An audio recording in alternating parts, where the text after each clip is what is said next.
The revolving doors of the Imperial Crown Hotel spun slowly as Elijah Carter stepped into the grand lobby, the warmth of golden chandeliers glinting off polished marble floors and gilded trim.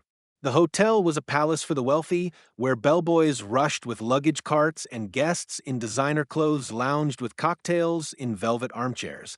Elijah, tall and composed in a tailored navy suit, fit seamlessly into the opulence, yet he was aware of the subtle glances that followed him as he crossed the lobby.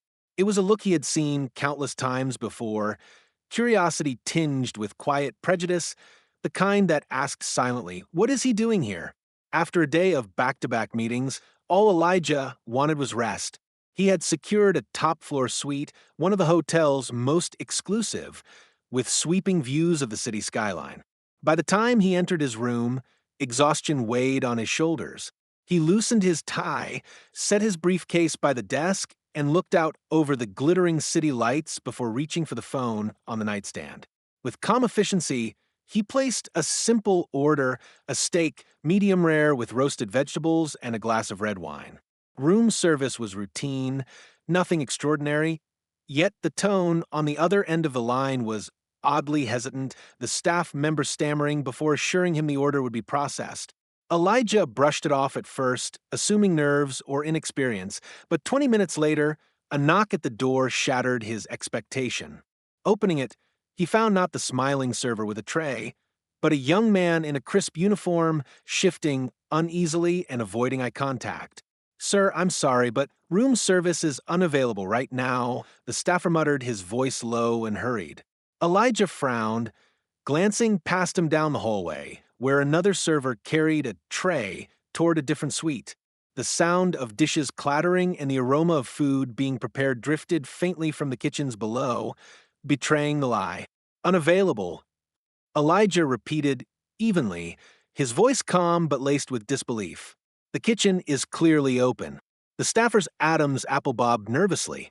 He hesitated, then whispered words that landed with the weight of an insult Elijah had endured too many times before. "It's not for guests like you." The young man's face flushed as though ashamed, yet he didn't retract the statement. He simply stepped back as if eager to flee. Elijah stood frozen in the doorway, his hand tightening on the knob as a cold wave of anger rolled through him, not the kind that erupted in shouting, but the kind that burned deep, controlled, and dangerous. He had experienced prejudice cloaked in polite words, but rarely was it laid bare with such blunt cruelty. He inhaled slowly, grounding himself, refusing to give the staffer the satisfaction of seeing him rattled. "Very well," Elijah said softly, his tone measured but carrying an edge sharp enough to cut through the boy's nerves. The staffer nodded quickly, retreating down the hall, his footsteps echoing like guilt against the plush carpet. Elijah closed the door and stood in the quiet of a suite, the city lights blinking beyond the glass. The insult hung heavy in the air, each word replaying like a stain on the luxury around him. He could have stormed downstairs, demanded answers, forced the hotel to scramble in panic. But Elijah Carter had built an empire not by reacting in anger, but by wielding patience like a weapon. He sat down in the leather armchair, steepled his fingers, and allowed the calm mask to return to his face. They thought they had denied him a meal. They didn't yet realize they had invited something far more dangerous, his attention. Marcus had endured dismissive glances before, but rarely had he encountered such blunt disdain wrapped in a polished smile. The young receptionist, after refusing his request for room service, had disappeared behind the counter to whisper, hurriedly, with her superior. Moments later, a man in a tailored suit approached, his expression smug, with the authority of someone who had grown comfortable wielding power in his small domain.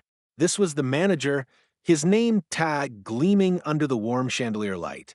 "Sir," he began in a voice dripping with feigned courtesy, "I understand you're requesting room service. Unfortunately, we don't extend that amenity to every guest. It's reserved for those in our executive suites, and, well, I'm afraid your reservation does not qualify."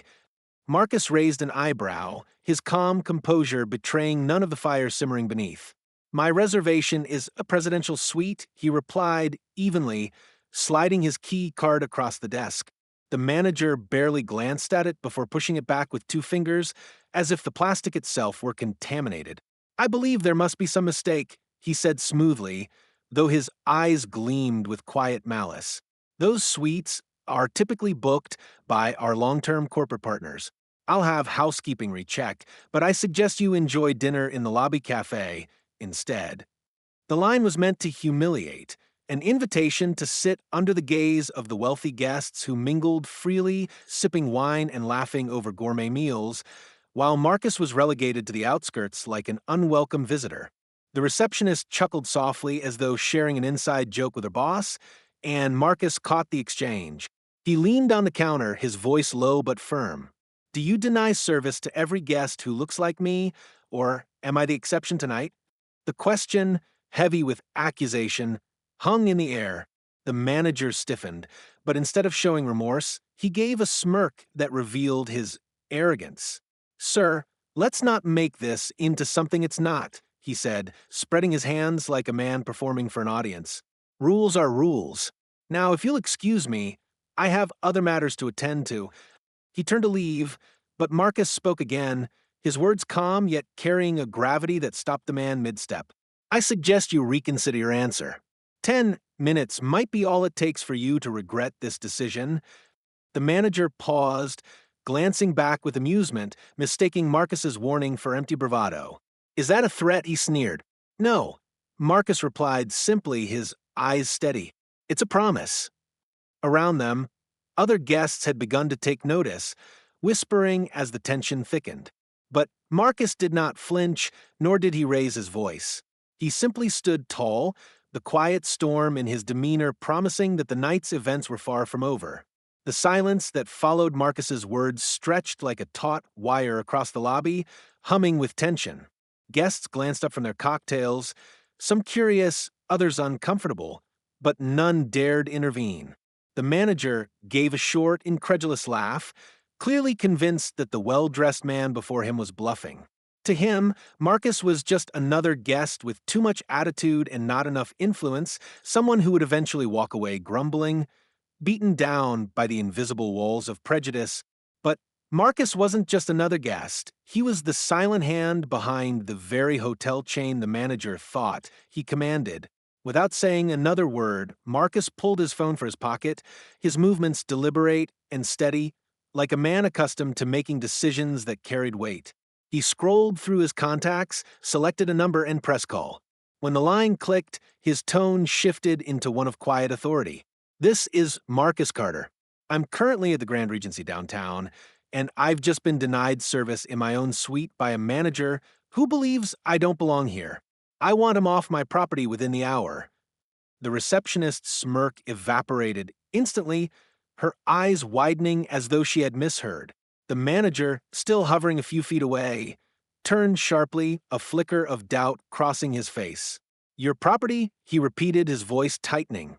Marcus ended the call, without acknowledging him, sliding his phone back into his pocket with measured calm. "Yes," he said softly, his gaze fixed on the man who had dismissed him minutes ago. "This hotel, and more than half the properties you've ever worked in, operate under the company I own." Gasps rippled across the lobby, and whispers quickly turned into hushed speculation. The weight of Marcus's words landed like a thunderclap, and suddenly the elegant chandeliers and marble floors felt less like a fortress of authority for the manager and more like a stage where his downfall was being broadcast to an audience. The manager's smirk faltered, but pride still clung to him like armor.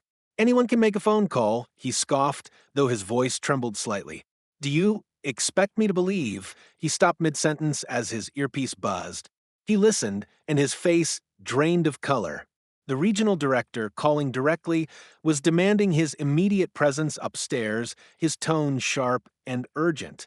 The manager tried to compose himself, but the sweat at his temple betrayed his panic. Marcus folded his arms, saying nothing, letting the silence crush the man's composure. Around them, guests leaned forward in their seats, savoring the unraveling spectacle. The once dismissive receptionist now stared at Marcus as though seeing him for the first time, her cheeks flushed with embarrassment. For Marcus, though, there was no joy in their shock. This wasn't about spectacle, it was about principle. He had worked too hard, broken too many barriers, and carried too many scars to let a petty display of prejudice go unchecked. The call was just the beginning. Within minutes, the balance of power would shift entirely, and the man who thought himself untouchable would learn just how fragile arrogance could be when faced with true ownership.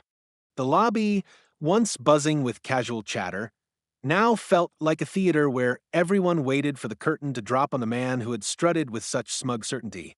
Minutes after Marcus's quiet phone call, the sound of polished shoes echoed through the marble hall as the regional director himself stormed into the room, his expression tight with fury. Guests shifted in their seats, sensing the drama reaching its peak. "Mr. Carter," the director said respectfully, bowing his head slightly toward Marcus, "I received your call. Please accept my apologies. I assure you this behavior does not reflect our values." The director's gaze then snapped to the manager, who suddenly looked very small despite his tailored suit. "You," he barked, his voice slicing through the air like a whip, "in my office. Now."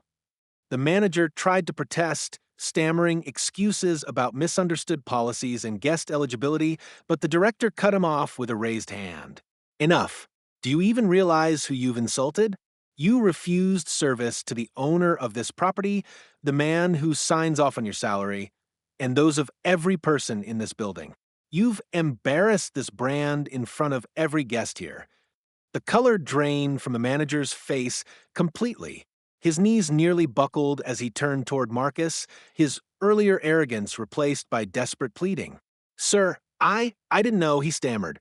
"If I'd known," Marcus's voice, calm yet razor-sharp, cut him short. "If you'd known, you would have acted differently. And that's the problem. Respect should never depend on recognition.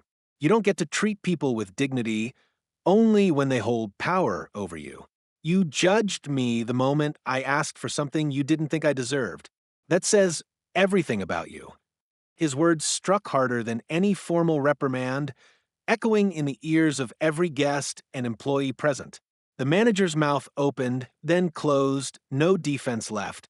He turned toward the director for mercy, but the man had already pulled a folder from under his arm. "Your contract is terminated effective immediately. Security will escort you out. And consider yourself blacklisted across every hotel in this chain." Gasps rippled again as two uniformed guards stepped forward. The once smug manager sagged between them, his shoulders slumped in defeat as they led him away through the very lobby he had ruled over minutes earlier. Some guests clapped softly, others whispered, but all eyes returned to Marcus. He remained composed, his expression steady, as though this outcome was never in doubt. The director, sweating with the effort to contain the damage, offered again, "Mr. Carter, please allow us to make amends. Your suite will receive everything you require. No request will be too small." Marcus finally nodded, but his voice carried the same unwavering calm as before.